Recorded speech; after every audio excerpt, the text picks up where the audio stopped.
Nesse vídeo eu vou dividir com você quais são os 7 piores conselhos que existem por aí em relação à performance no triatlon. A gente vai falar um pouco sobre nutrição, sobre execução no dia da prova, sobre técnica de cada modalidade. Eu vou lhe explicar o porquê que esses conselhos existem, né? Qual que é o racional por trás deles, que alguns deles podem até no início ele parecer fazer sentido, mas depois eu vou destrinchar um pouquinho porque que é uma furada, não vale a pena você ouvir esses conselhos e você vai piorar a sua performance se você por acaso segui-los.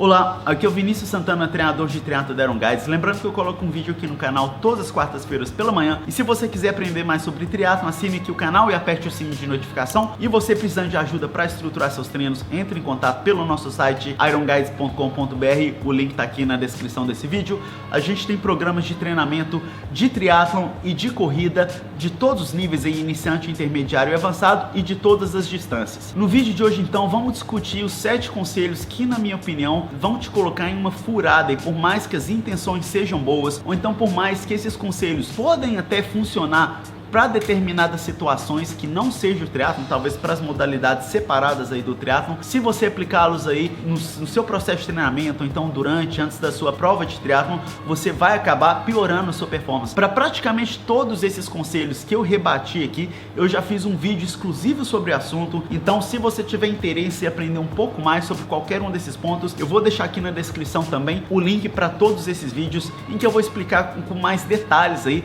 o porquê que eu discordo desses conselhos.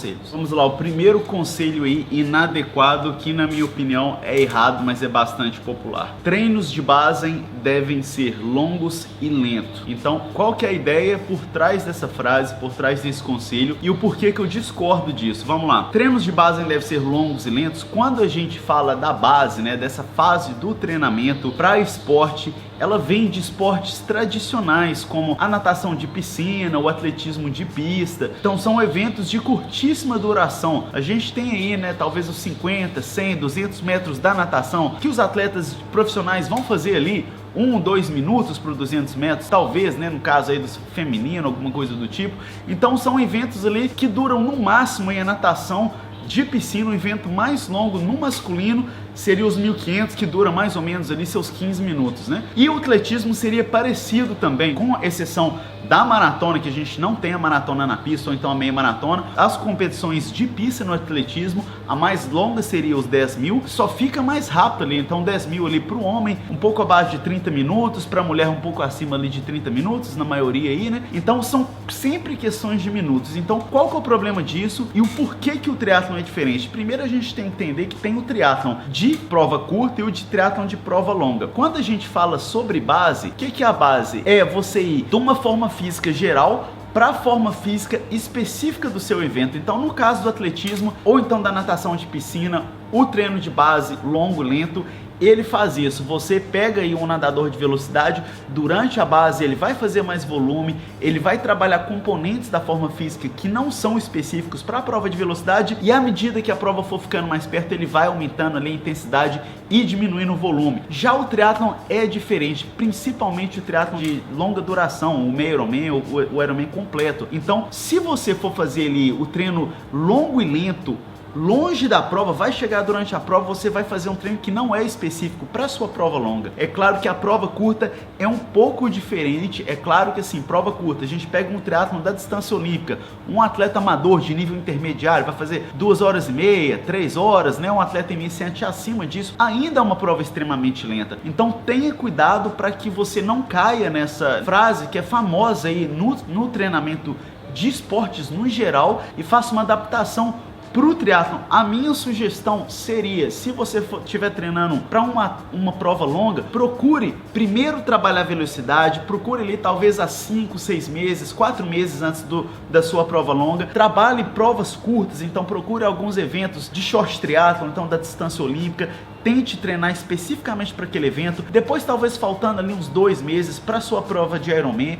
faça uma prova da distância do meio Ironman. Se por acaso você estiver treinando para meio Ironman, procure fazer essa mesma progressão transição, comece com o triatlon da distância sprint, depois faça um triatlon da distância olímpica, até que você chega na sua prova aí da distância do meio Ironman. Se por acaso você for um atleta que estiver treinando para prova curta, nesse caso sim vale a pena você fazer um pouco mais de volume no começo, depois talvez passar um pouco mais de velocidade, e à medida que você chega mais perto da sua prova, faça treinos mais específicos, treino de limiar, treino de transição, treino de contrarrelógio, treino de duração aí, que sejam bem parecidos com cada modalidade da sua prova. Pior conselho número 2, hidrate-se até a sua urina ficar transparente. Isso eu já falei muito sobre esse erro aqui no canal. O pessoal aí fica tomando água ali na véspera da prova, achando que é igual camelo aí, né, que vai conseguir segurar muita água, e chega no dia da prova, acaba tendo cãibra. Então qual que é o problema? Você só consegue segurar uma quantia limitada de água no seu corpo. Então se por acaso você começar a ficar hidratando demais, a única coisa que vai acontecer,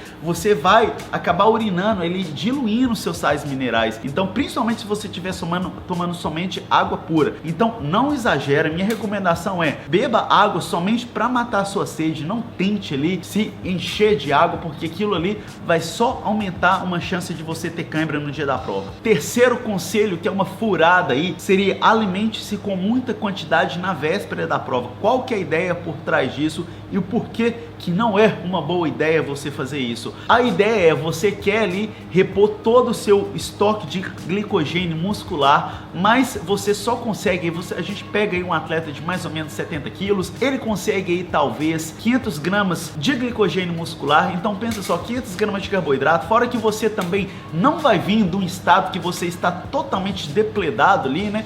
Você precisa sim de um pouco ali na véspera da prova, mas é muito pouco. Então o pessoal acaba que usa a véspera da prova como uma desculpa para ficar se empanturrando de comida ali, e aquilo vai só te deixar mais inchado, mais lento, meio que fadigado, meio sonolento ali, e alguns atletas acabam engordando demais também na véspera da prova. Engordar um pouquinho é normal, talvez 2 quilinhos ali, porque você tem essa reposição do glicogênio muscular, e para cada 1 grama aí de glicogênio muscular, você também precisa segurar mais ou menos 2,7 gramas de água. Então você acaba que consegue ali bater talvez 2 quilos mais pesado que o seu peso de treino, quando você está em um estado totalmente aí recuperado em relação a glicogênio muscular, que também acompanha um pouco de água. Mas não trate aí a véspera da prova como uma oportunidade para você ir no buffet aí, destruir tudo ali e ficar 2 dias ali de barriga cheia. Só do fato de você já estar fazendo um polimento, já não estar gastando tantas calorias assim na véspera da prova, se você continuar comendo a sua alimentação normal ali,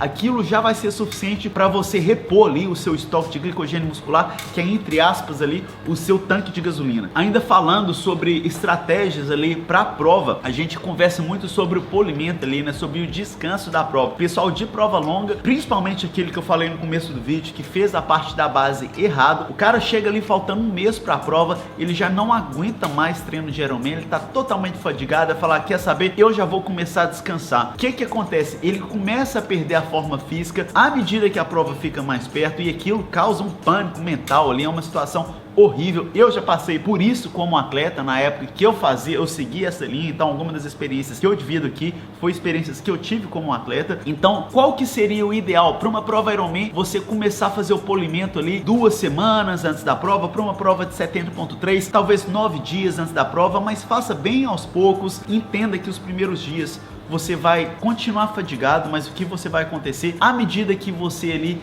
começa a se livrar um pouco da sua fadiga é quando você começa a ficar perto da prova. Então não entre em pânico se faltando ali 5, 7 dias para o seu evento você ainda estiver muito fadigado, porque isso é uma coisa boa. Na verdade, se você estiver se sentindo extremamente bem, faltando mais do que 1 semana para sua prova, isso pode ser um problema que você fez o polimento muito cedo e você chegou no seu pico ali de performance muito cedo. Para a prova curta, na própria semana da prova você já pode fazer algumas adaptações, tirar um pouquinho a carga, manter alguns estímulos, para que você chegue ali no dia da prova descansado, mas ao mesmo tempo também ainda em forma.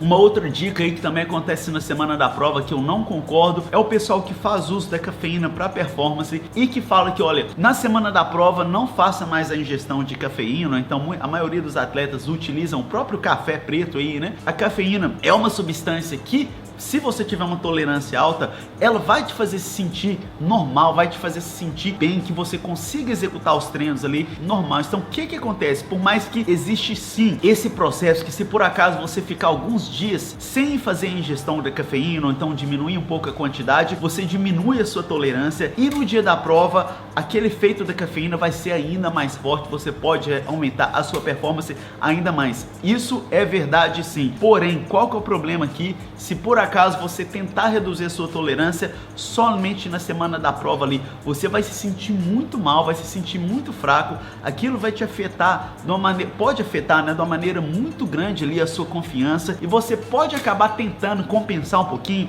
treinar um pouquinho a mais, você vai se sentir mal, pode inclusive afetar seu sono de uma maneira negativa também, por mais que você vai ficar mais sonolento. Então eu sugiro não inventar muita moda, talvez ali no dia, faltando um dia antes, 2 dias antes, talvez diminua um pouquinho a quantidade de cafeína para que você consiga dormir um pouquinho melhor ali na véspera da prova. Mas se você tem uma tolerância alta, não tenta diminuir de uma vez para outra. Quem aqui já tentou sabe que pode ser muito desafiador, você se sente muito fraco, até quase ali um pouco deprimido, né, sem aquela energia. Quem está acostumado a tomar um café ali todo dia para acordar. Passando um pouco aqui para os conselhos em relação à técnica de cada modalidade. A primeira é: pedale com uma cadência alta. Então de onde que vem esse conselho? Por que que é errado? Isso vem do ciclismo. Então assim, o pessoal que não entende que o triatlon é natação, ciclismo, corrida, uma coisa só, e não a natação mais o ciclismo mais a corrida, costuma cometer esse erro de tentar fazer o treinamento, a técnica de cada modalidade como se fosse uma coisa única. Porém, o que que acontece? A cadência alta no ciclismo, primeiro, não vai te permitir que você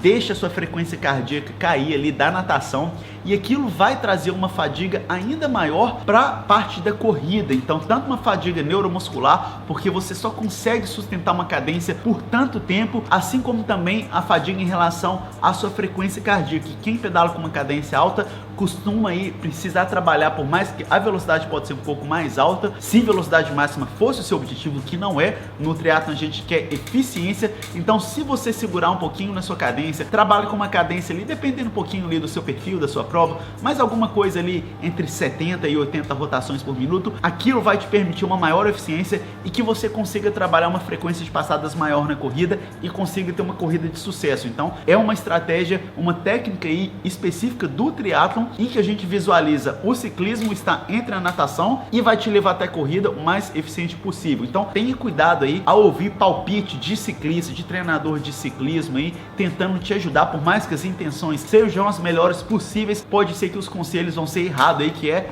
por isso que tá aqui na minha lista. Falando de técnica e passando para natação, um outro conselho que pode ser muito equivocado seria: procure deslizar o máximo possível a sua técnica de natação, as suas braçadas, deixar a frequência de braçada cair, trabalhe um pouco mais também a sua pernada. Isso, mais uma vez, funciona muito bem se você fosse somente um nadador. Mas o triatlon, primeiro que a grande maioria aqui não tem um histórico na natação muito bom, então você não tem uma técnica, muito menos você consegue bater perna em uma velocidade boa, que vale aí o gasto excessivo de energia. Então você precisa primeiro entender que a natação de piscina é diferente da natação do triatlon. Você não tem ali competidores ao seu lado, a piscina tem as raias, fica ali planinha. A natação do triatlon tem mais ondas, então você não pode se dar o luxo de deslizar tanto, de ter aquele ponto morto. O que é o ponto morto? Aquela situação em que você não tem nenhuma parte da sua braçada te dando qualquer propulsão. Então se você faz a recuperação aqui e não inicia a pegada, isso aqui seria o seu ponto morto. O nadador de piscina, ele tem uma pernada extremamente forte para anular um pouco o ponto morto, então ele ainda tem alguma forma de propulsão. Você, como triatleta, primeiro, você não deve utilizar suas pernas aí como forma de propulsão. Na natação do triatlon é mais como forma de equilíbrio, ou então para te dar um pouco de ritmo, a propulsão seria praticamente mínima. E segundo, que a grande maioria aqui